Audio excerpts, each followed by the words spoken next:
Hello, students. Welcome to my YouTube channel Adarsh Alia. I'm Dr. Anjali Srivastava, retired zoology professor, Jamshedpur women university. हम फिलहाल देख रहे हैं, इसके पहले हमने रिसर्च मेथोडोलॉजी की सीरीज शुरू की थी as per the syllabus of MSc students, जिसमें रिसर्च पेपर से रिलेटेड मेथड्स मेथोडोलॉजी हम देख रहे थे। फिर कुछ व्यूअर्स का रिक्वेस्ट आया बीच में कि उन्हें हायर एडमिशन्स के लिए, हायर इंस्टीट्यूशंस में एडमिशन्स के लिए एमएससी के बाद डबल एमएससी या रिसर्च के रजिस्ट्रेशंस के लिए रिसर्च पेपर्स लिखने हैं, तो वो कैसे लिखा जाना चाहिए। तो उसमें मैंने 3 वीडियोस बनाए हैं। कैसे रिसर्च प्रॉब्लम फाइंड आउट करें, कैसे रिसर्च पेपर तैयार करें और कैसे फिर उनको कहाँ कैसे पब्लिश कराएं। अब इस research is an endless journey, you know students. अब इस जर्नी को आगे जितना ले जाइए, इतने सारे इसमें टर्म्स आते चले जाते हैं जिनके बारे में अच्छे से समझे बगैर एक अच्छा रिसर्च पेपर बनाना, फिर उसकी डॉक्यूमेंटेशन करना, फिर उसे पब्लिश कराना, ये सारा कुछ काफी जरूरी है कि आप अच्छे से सारे इस प्रोसेस से, इस प्रक्रिया से गुजरने वाली बहुत सारे छोटे छोटे स्टेप्स को ध्यान से जानें। और कुछ रिक्वेस्ट भी आए हुए हैं जो रिसर्च कर रहे हैं या एनरोल हो चुके हैं या एनरोल होने के लिए कोशिश कर रहे हैं। उन्होंने रिक्वेस्ट किया कि कुछ जो इम्पोर्टेंट टर्म्स हैं regarding the research paper writing, documentation, then sending into for publications, कैसे पब्लिश कराना है, कैसे जर्नल सेलेक्ट करना है। तो जिसमें मैं अब वही थोड़ी सी इम्पोर्टेंट एस्पेक्ट्स को अब हम देखते हैं, मैं उन्हीं पर आ रही हूँ। सबसे पहला इम्पोर्टेंट फैक्टर है research journal impact factor, JIF और IF। तो रिसर्च, जैसा हमने कहा, एक एंडलेस जर्नी है जिसका डॉक्यूमेंटेशन होता है रिसर्च पेपर राइटिंग। अब इसको पढ़ेगा कौन, ये जब छपवाने जाइएगा तो वो होगा रिसर्च पेपर पब्लिशिंग। पब्लिकेशन के लिए जो इम्पैक्ट साइंटिफिक मेजर्स यूज किए जाते हैं उनको हम कहते हैं, सबसे इंपॉर्टेंट उसमें एक फैक्टर है impact factor, journal impact factor. इसको कहा जाता है कि जितना हाई इम्पैक्ट फैक्टर वाला जर्नल है उतना अच्छा है पब्लिकेशन के लिए। तो इसका मतलब क्या है, हाई इम्पैक्ट फैक्टर का जर्नल का मतलब क्या है? तो ये जानने के लिए आइए अब हम इस पर से शुरू करते हैं। सबसे पहले द इम्पैक्ट फैक्टर और जर्नल फैक्टर और JIF इज अ साइंटोमेट्रिक इंडेक्स। एक सबसे पहला, अब इसमें बहुत सारे टर्म्स आते चले जाएंगे जिन पर मैं थोड़ा थोड़ा बताती जाऊंगी। अगर आपको कमेंट्स डिटेल जानना है तो you do right in chat box, तो हमें हर फिर से उन छोटे छोटे भी, साइंटोमेट्रिक्स इंडेक्स क्या है, तो इंडेक्सिंग क्या है एक्चुअली। साइंटोमेट्रिक्स इंडेक्स अगर हम देखें तो साइंटोमेट्रिक इंडेक्स ये मेट्रिक्स है, साइंटिफिक मेट्रिक्स है जिनको पब्लिश करा, जिनके जो एक मेजर्स ऑफ इंफॉर्मेटिक्स का एक पार्ट है। Scientometrics is the field of study which concerns itself with measuring and analysing scholarly literature and it is a sub field of informatics. ये रिसर्च से रिलेटेड जो इंफॉर्मेटिक्स है, एनालाइजिंग टेक्नोलॉजीज हैं, science and technology के analytics हैं, उनको हम collectively informatics कह सकते हैं। और इन इंफॉर्मेटिक्स में रिसर्च पेपर की राइटिंग, पब्लिकेशन से जुड़े जितने मेट्रिक्स हैं, जो मेजरमेंट के एनालाइजिंग टेक्निक्स हैं, उनको कलेक्टिवली इंफॉर्मेटिक्स कह सकते हैं। और इनके डिफरेंट पार्ट्स हैं, बिब्लियोमेट्रिक्स जो बुकिश फॉर्म में है, देन साइंटोमेट्रिक्स है, साइबर मेट्रिक्स हैं, फिर वेबोमेट्रिक्स हैं। तो ये सारी डिटेल्स तो अब यहाँ पे हम नहीं देख रहे हैं, हम बस ये देख रहे हैं, अभी फिलहाल जा रहे हैं कि ये साइंटोमेट्रिक्स एक field है which applies quantitative methods of study of science as an information process. So all these details अगर आप जानना चाहें तो you do write in comment box and we will see one by one. Let us come to our JIF or journal impact factor.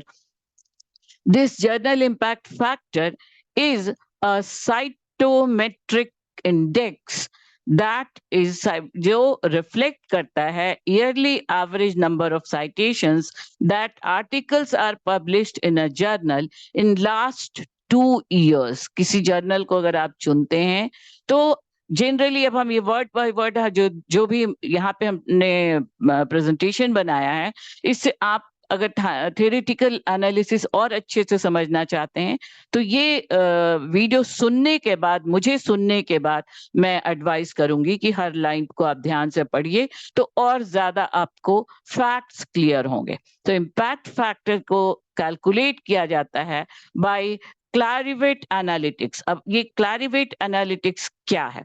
Clarivate analytics, again, it can be said as a method of database. It provides the Clarivate analytics is a platform providing the access of multiple databases, providing reference and citation data from the academic journals, conference proceedings produced by ISI, that is Institute for Scientific informatics. ये है आपका क्लैरिवेटिव। Again अब इसके details अगर आप जानना चाहते हैं तो आप मुझे कमेंट कीजिए कि क्लैरिवेट्स वेब ऑफ साइंस क्या है। Actually it is a platform, ये भी हम यहाँ पे कह सकते हैं कि it is a global leader in the trusted and transformative intelligence, providing trusted analytics of the literature. जो लिटरेचर लिखा गया पब्लिश करने के लिए या कॉन्फ्रेंस में प्रेजेंट करने के लिए, उनके लिए एक ग्लोबल डाटा इंफॉर्मेटिक्स है, प्रोवाइडिंग प्लेटफॉर्म है, जो थ्रू क्लैरिवेट के web of science, that is WOS में इंडेक्सिंग की जाती है जिन जर्नल्स की, उनका जर्नल इम्पैक्ट फैक्टर कैलकुलेट करते हैं। और ये WAS is it is a JSR WAS में is a part of Web of Science Journal Citation Reports। ये क्लैरिवेट के एनालिटिक्स में एक पार्ट है the web of journal science citation reports, जिसको WOS JSR भी कहते हैं। This is a platform providing the access of multiple databases, and this is, यहाँ पे साइटोमेट्रिक्स को यूज करके हम डाटाबेसेस के थ्रू इंफॉर्मेटिक्स कलेक्ट करते हैं और ये जानते हैं कि जर्नल का impact factor क्या है। So this already we have seen that impact factor of a journal, of an academic journal, is a Saintometrics index calculated by Clarivate that reflects the yearly mean number of citations of articles published in the last 2 years in a given journal। तो ये दो important point ध्यान दीजिए, citations and publications। So एक journal factor को अगर हम generally speaking कहें सीधा सीधी, तो एक किसी भी जर्नल का अगर आपको impact factor calculate करना है, तो इसके लिए 2-3 बातें बहुत इंपॉर्टेंट हैं। सबसे पहले तो ये लास्ट 2 इयर्स का फैक्ट पब्लिकेशंस एंड साइटेशंस को का सम को का रेशियो प्रोपोर्शन है। तो that calculation we will see, आगे हम देखेंगे।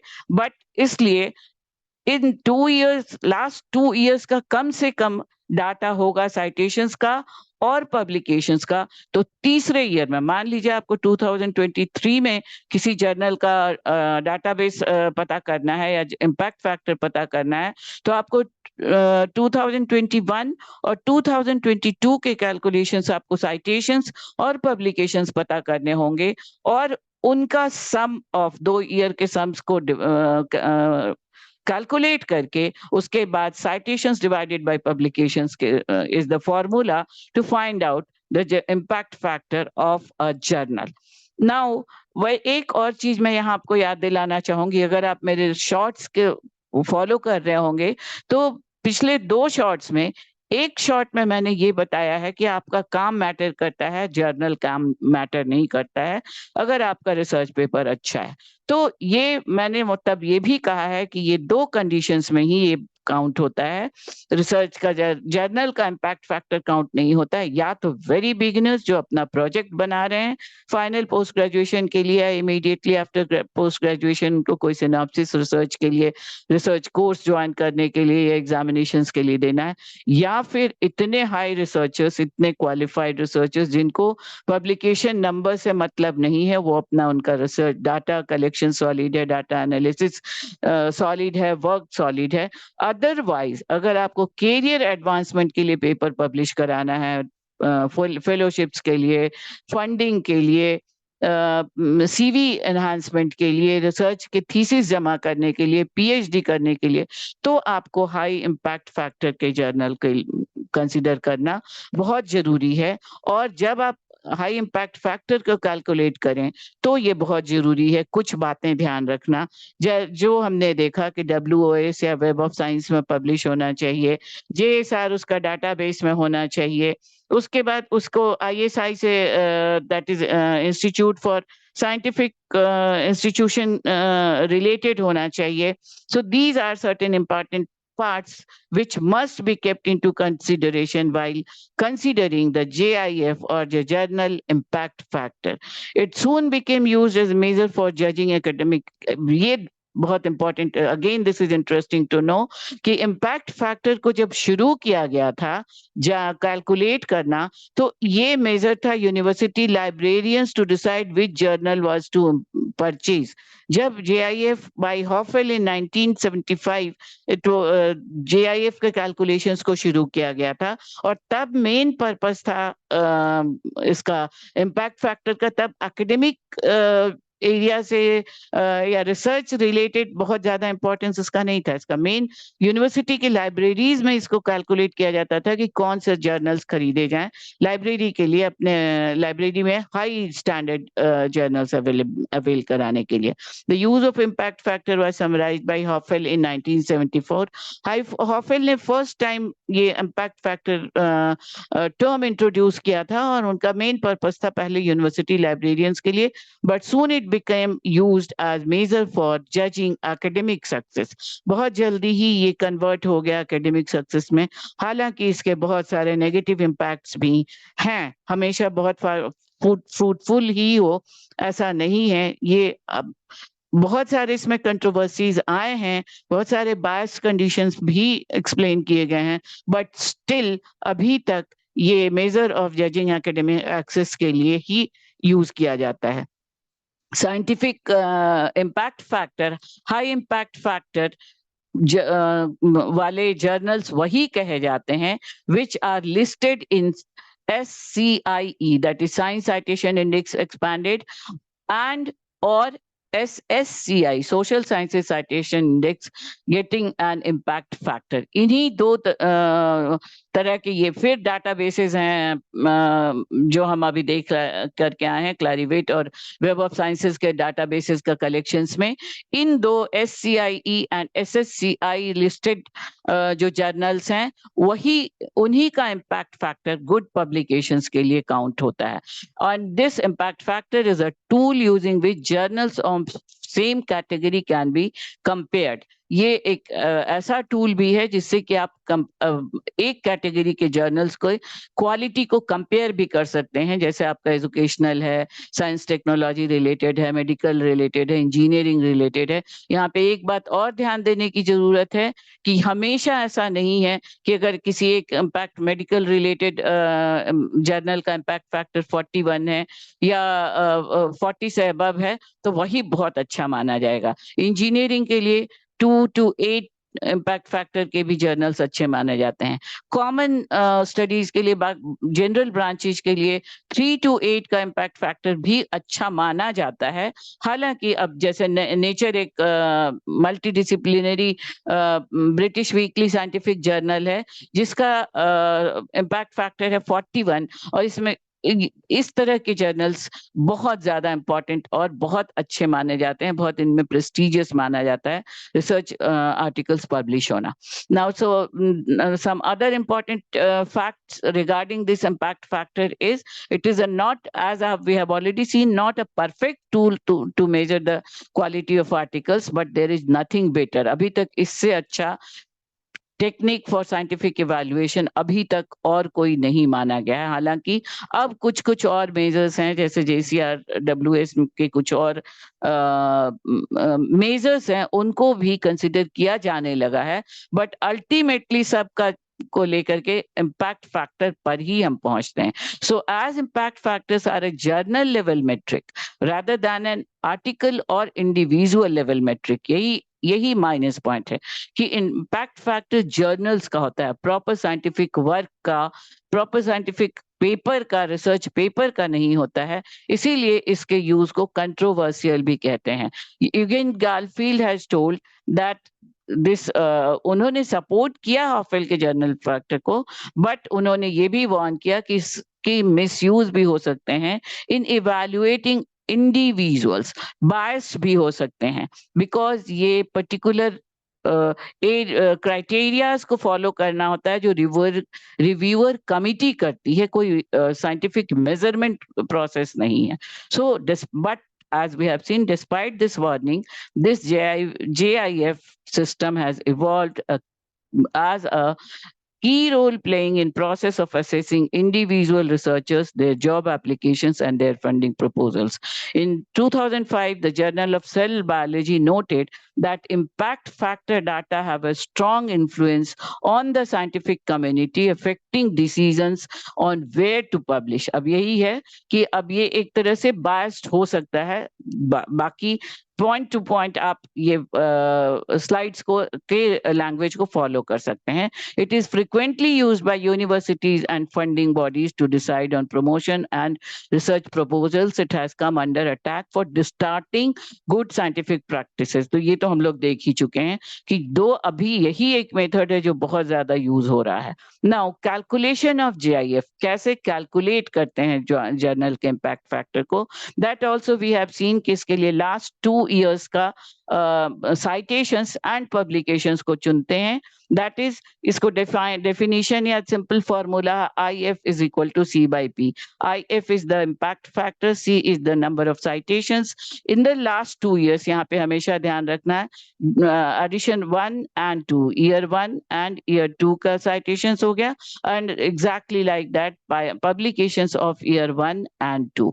अगर आपको थर्ड ईयर में कलेक्ट करना है, जैसे मान लीजिए कि आपको ये जर्नल 2006 का कैलकुलेट करना है, तो यहाँ पे sigma is the number of citations, 2 year के, K and I are the years, year 1 and year 2, and the publication is again it is 1 and 2 का addition होगा.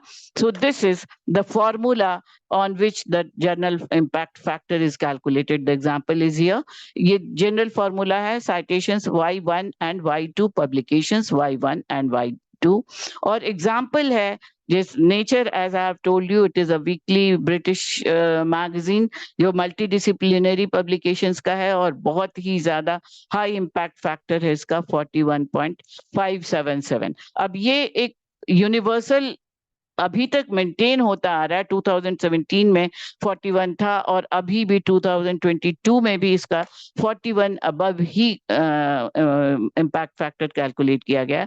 17 में जो कैलकुलेट किया गया तो 2017 के 7 साइटेशंस, मतलब जितने भी साइटेशंस 15 प्लस 2015 एंड 16 का माना पाया गया कि 74,090 citations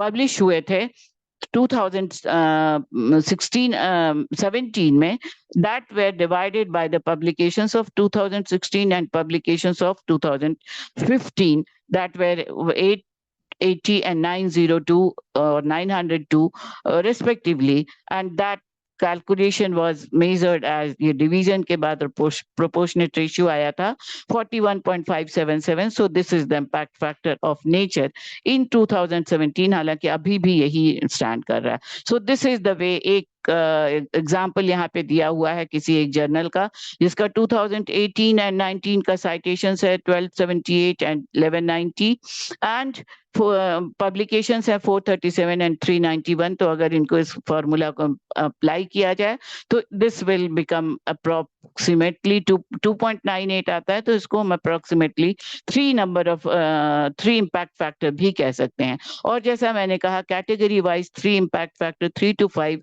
generally speaking, general ideas के लिए मेडिकल को छोड़ दें तो मेडिकल में बहुत हाई इम्पैक्ट फैक्टर 40-50 को ही ज्यादा एक्सेप्टेबल माना जाता है। But engineering and other fields में, जनरल फील्ड्स में तो 3 to 5 का इम्पैक्ट फैक्टर का जर्नल भी अच्छा माना जाता है। Now these are certain other examples. 5 year impact factor भी कैलकुलेट किया जाता है। As I have told you, minimum 3 year होना चाहिए, बट 5 ईयर का भी कैलकुलेट किया जाता है।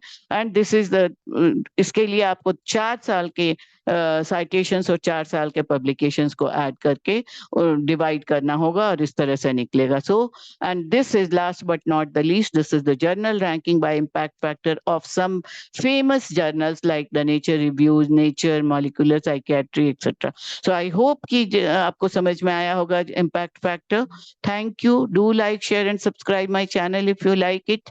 Press the bell icon to get the notification.